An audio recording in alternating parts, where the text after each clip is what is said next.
শুভ সকাল সবাইকে আমন্ত্রণ জানাচ্ছি ২১শে বিজনেসের সঙ্গে আছি হিরো জুম্মান। দর্শক, এই অনুষ্ঠানের মাধ্যমে আমরা জানিয়ে দেব দেশ বিদেশের ব্যবসা বাণিজ্য, অর্থনীতি ও শেয়ার বাজারের সর্বশেষ খবরাখবর। দর্শক, শুরুতে জানিয়ে দিচ্ছি দেশের পুঁজিবাজারের সর্বশেষ খবর। শেয়ার বাজারের এই মুহূর্তের খবর নিয়ে অপেক্ষা করছেন সহকর্মী রাজীব জামান। চলে যাচ্ছি তার কাছে।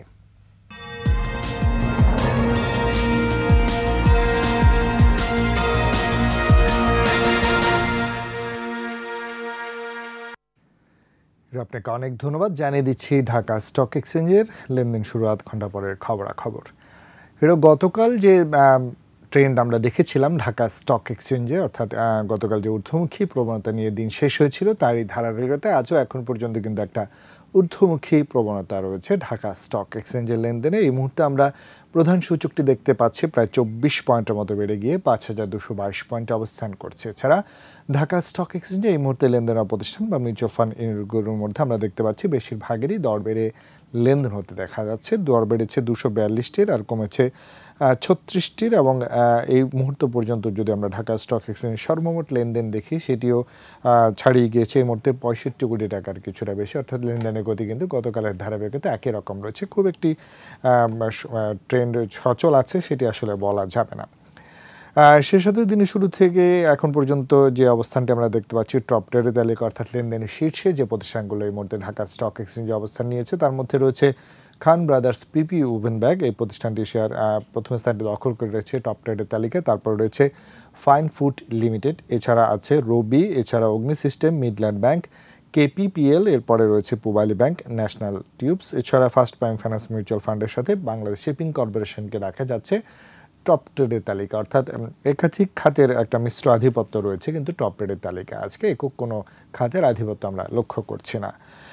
সেই সাথে এই মুহূর্তে টপ গেইনারের তালিকাও যদি দেখায়, অর্থাৎ শতাংশ হিসেবে যে প্রতিষ্ঠানগুলো শেয়ার সবচেয়ে বেশি দর বেড়ে লেনদেন হচ্ছে এখন ঢাকা স্টক এক্সচেঞ্জ, তার মধ্যে সুরিদ ইন্ডাস্ট্রিজ সবচেয়ে বেশি দর বেড়ে লেনদেন হচ্ছে। তারপর রয়েছে শতাংশ হিসেবে মূল্যবৃদ্ধির তালিকায় নর্দার্ন, এছাড়া রয়েছে কেপিপিএল, এছাড়া রয়েছে ocean marine shipyard, south Bangla agricultural bank, রয়েছে সাদ অ্যাডহেসিভ, এছাড়া মেগনো মিল্ক এবং ফনিক্স ফাইন্যান্স। এগুলোকে দেখা যাচ্ছে টপ গেইনারের তালিকায় দিনের শুরুতেই ঢাকা স্টক এক্সচেঞ্জে। এবং সেই সাথে টপ লুজার্স, অর্থাৎ শতাংশ হিসেবে সবচেয়ে বেশি দর হারানোর প্রতিষ্ঠানগুলো রয়েছে, নাম জানিয়েছি আপনাদেরকে। তারপরে রয়েছে ফাইন ফুড, রয়েছে mercantile insurance, generation next, Pubali bank, Tallu spinning, রয়েছে metro spinners, Rangpur foundry, union capital, sun life insurance, Sonargaon. এগুলো রয়েছে দর হারানোর শীর্ষের তালিকা। এবং খাতভিত্তিক লেনদেনের চিত্রে যদি আমরা দেখি, আজকেও কিন্তু দিনের শুরুতেই ব্যাংকিং সেক্টরের বেশ একটা আধিপত্য আমরা লক্ষ্য করছি সর্বমোট লেনদেনের তালিকায়। তারপর রয়েছে মিসেলেনিয়াস, ফার্মাসিউটিক্যালস, ইঞ্জিনিয়ারিং, এগুলোর আধিপত্য রয়েছে দিনের শুরুতেই ঢাকা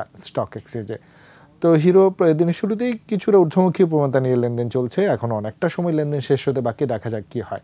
তো এই ছিল ঢাকা স্টক এক্সচেঞ্জের দিন শুরুর খবরাখবর।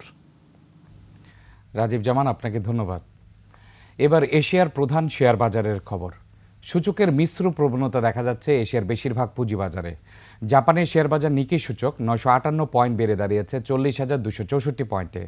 কমেছে হংকংয়ের শেয়ার বাজার হ্যাংসেংয়ের সূচক ৩৫৩ পয়েন্ট কমে অবস্থান করছে ১৯,৩৩৪ পয়েন্টে। বেড়েছে সিঙ্গাপুর এসটিএস সূচক, এটি ১০ পয়েন্ট বেড়ে অবস্থান করছে ৩,৮৩১ পয়েন্টে। চীনের শেয়ার বাজার সাংহাই কম্পোজিট ইন্ডেক্স অবস্থান করছে ৩,১৯১ পয়েন্টে, যা আগের দিনের চেয়ে ১৫ পয়েন্ট কম। বোম্বে সেন্সেক্স 30 ইন্ডেক্সকে দেখা যাচ্ছে নিম্নমুখী প্রবণতায়। সেন্সেক্সের সূচক ১,২৫৮ পয়েন্ট কমে অবস্থান করছে ৭৭,৯৬৫ পয়েন্টে। বেড়েছে থাইল্যান্ডের থাই স্টক এক্সচেঞ্জের সূচক, এটি ৫ পয়েন্ট বেড়ে অবস্থান করছে ১,৩৭৭ পয়েন্টে। এবার দেশ বিদেশের ব্যবসা বাণিজ্য ও অর্থনীতির আরও কিছু সংবাদ।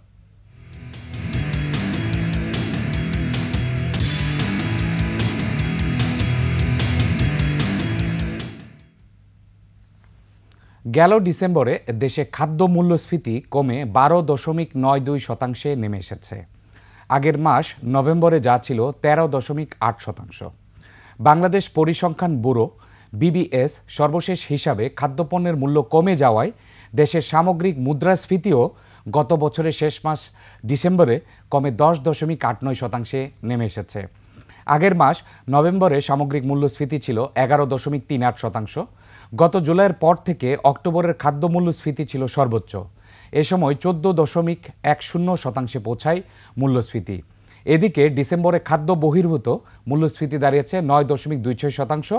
আগের মাসে এটি ছিল 9.39%। পেঁয়াজের রফতানি মূল্য টন প্রতি $100 কমিয়েছে ভারত। হিলি বন্দর দিয়ে পেঁয়াজ আমদানি বাড়ার আশা করছেন আমদানিকারকরা।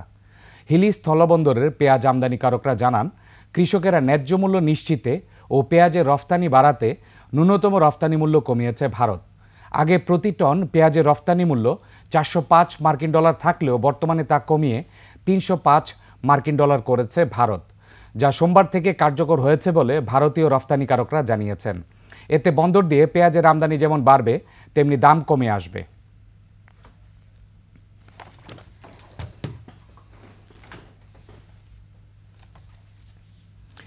দেশের ট্যাক্স টু জিডিপি রেশিও বা কর জিডিপি অনুপাত 7.1, যা দক্ষিণ এশিয়ার দেশগুলোর তুলনা সবচেয়ে কম। বিশেষজ্ঞরা বলছেন, অর্থনীতির বড় অংশই অপ্রাতিষ্ঠানিক খাতের, কিন্তু সেদিকে নজর নেই রাজস্ব বোর্ডের। ফলে বিপুল পরিমাণ রাজস্ব থেকে বঞ্চিত হচ্ছে দেশ। কর না বাড়িয়ে কর জাল সম্প্রসারণের পরামর্শ তাদের। তৌহিদুর রহমানের রিপোর্ট। রাজধানীর কারওয়ান বাজারের আড়তদার রহিম মিয়ার প্রতিদিন কেনাবেচা 3 থেকে 4 লাখ টাকা। দিন শেষে তার আয় 30,000 টাকা। এই হিসেবে মাসে রহিম মিয়ার মুনাফা হয় 9 লাখ টাকা, বছরে 1 কোটি টাকার বেশি। কিন্তু রাষ্ট্রীয় কোষাগারে তিনি আয়কর দেন না, অথচ বার্ষিক আয় 3.5 লাখ টাকা হলে আয়কর রিটার্ন জমা দেওয়া বাধ্যতামূলক। বছরে এত আয়, এত ব্যয়, ওগুলো আমরা দেই না। আমরা কাঁচামালের ব্যবসা করতেছি, ট্রেড লাইসেন্স মাসেজ আছে, এমনি সরকারের ভ্যাট কিছু যায় আর কি, হালকা পাতলা ওগুলো রিনিউ করা লাগে, এই তাছাড়া অন্য কিছু না। মতিঝিলের ফুটপাতে কাপড়ের ব্যবসা করেন আমিনুল। তার কথাই সব খরচ শেষে দিনে 1,500 টাকা মুনাফা থাকে, বছরে প্রায় 5 লাখ টাকা। তিনিও দেন না আয়কর। এই খরচ নিয়ে 1-1,500 টাকা থাকে না। এখন কোনো কিছু মানে কারো কোনো কিছু দেওয়া লাগে না। না, গত 1 দশকে উচ্চ অর্থনৈতিক প্রবৃদ্ধি অর্জন করলেও বাংলাদেশের জিডিপি অনুপাতে রাজস্ব বাড়েনি। দেশের কর জিডিপি অনুপাত 7% কিছু বেশি। এনবিআর তথ্য বলছে, দেশে মোট নিবন্ধিত করদাতার সংখ্যা 1,10,00,000। গত অর্থবছরে রিটার্ন জমা পড়েছে 40 লাখ। চলতি অর্থবছরের ডিসেম্বর পর্যন্ত রিটার্ন জমা পড়েছে মাত্র 32 লাখ। বিশেষজ্ঞরা বলছেন, দেশের ব্যবসা বাণিজ্যের চালিকা শক্তি এসব অপ্রাতিষ্ঠানিক ব্যবসা। ডিজিটাল প্ল্যাটফর্মেও বাড়ছে ব্যবসার পরিসর। এনবিআরকে এসবের দিকে গুরুত্ব দেওয়ার পরামর্শ তাদের। আমি মনে করি যে রুরাল লেভেলে অনেকেই ট্যাক্সের বাইরে আছে, এবং ঢাকা শহরে বলি বা শহরগুলোতে বলি, ইনফর্মাল সেক্টরে অনেক প্রতিষ্ঠান কিন্তু বাইরে আছে। দোকান পর্যায়ে এবং বিভিন্ন ধরনের মেশিন বসানোর উদ্যোগ নেওয়া হয়েছিল। সর্বশেষ EFD, electronic finance transfer machine বসানোর যে উদ্যোগ, সেটিও এখন পর্যন্ত পূর্ণভাবে বাস্তবায়ন হয়নি। ভ্যাট বাড়লে আয় বৈষম্য বাড়ে, কারণ একটি পণ্যে নিম্ন আয়ের মানুষ যে ভ্যাট দেয়, উচ্চবিত্তকেও একই ধরনের ভ্যাট দিতে হয়। সিপিডির গবেষণা বলছে, অনিয়ম দুর্নীতি কমলে রাজস্ব আহরণ দ্বিগুণ হবে।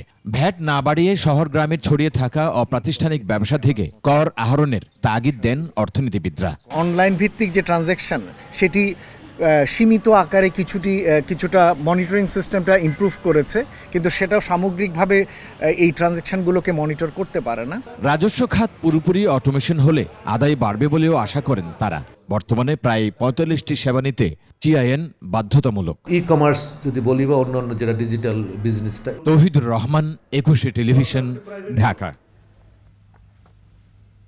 Bangladesh export processing zone authority ব্যবসাকে আরও বেশি সরাসরি বিদেশি বিনিয়োগ আনতে কাজ করার নির্দেশনা দিয়েছেন প্রধান উপদেষ্টা ডক্টর মোহাম্মদ ইউনূস। সোমবার তার তেজগাঁও কার্যালয়ে ব্যবসা কর্তৃপক্ষ তাদের 2023-24 অর্থবছরের বার্ষিক প্রতিবেদন জমা দিতে এলে এর নির্দেশনা দেন প্রধান উপদেষ্টা। অর্থনৈতিক কূটনীতির জন্য আলাদা টিম গঠন করার পর পররাষ্ট্র মন্ত্রণালয়ের সাথে সমন্বয় করে কাজ করারও কথা বলেন তিনি। এ কাজে বিদেশে অধ্যয়নরত বাংলাদেশি শিক্ষার্থীদের কাজে লাগানোরও প্রস্তাব দেন প্রধান উপদেষ্টা। জবাবে ব্যবসা চেয়ারম্যান জুলাই-আগস্ট অভ্যুত্থানের পর বিদেশি বিনিয়োগকারীদের ভালো সাড়া পাওয়ার কথা জানান।